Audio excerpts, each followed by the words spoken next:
Sempena musim cuti perayaan, adik Hafiz pulang dari Kuala Lumpur ke kampung halaman untuk menziarahi nenek dan datuknya.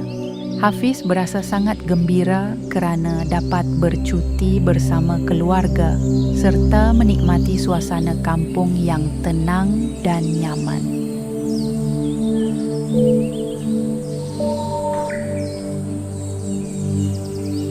Di kampung, Hafiz sangat suka bermain lumpur di sawah padi yang terletak berhampiran rumah neneknya. Dia berlari, melompat dan bergelak ketawa di dalam sawah. Aktiviti itu memberikan keseronokan yang sukar diperoleh ketika berada di bandar.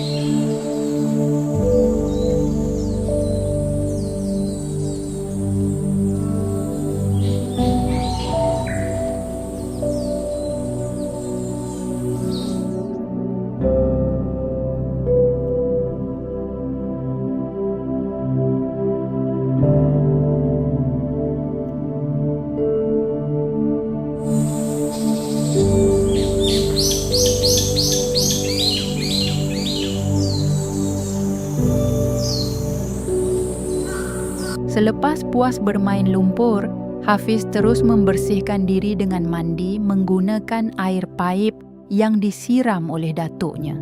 Air yang sejuk dan menyegarkan membuatkan Hafiz berasa segar semula setelah penat bermain.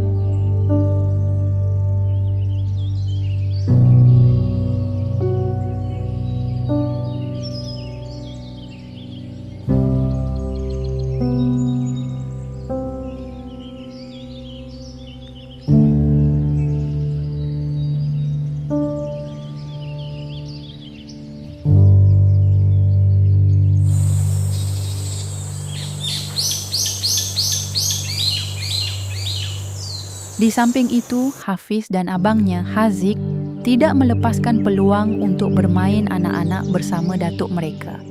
Mereka meluangkan masa berbual, bergurau senda dan melakukan pelbagai aktiviti yang menyeronokkan. Masa yang dihabiskan bersama datuk menjadi kenangan yang sangat bermakna buat mereka. Cuti perayaan tersebut dipenuhi dengan kegembiraan dan kenangan manis. Hafiz bukan sahaja dapat bermain di sawah padi, malah dapat mengeratkan hubungan dengan ahli keluarganya. Pengalaman pulang ke kampung itu menjadi saat yang tidak akan dilupakan oleh Hafiz dan Haziq.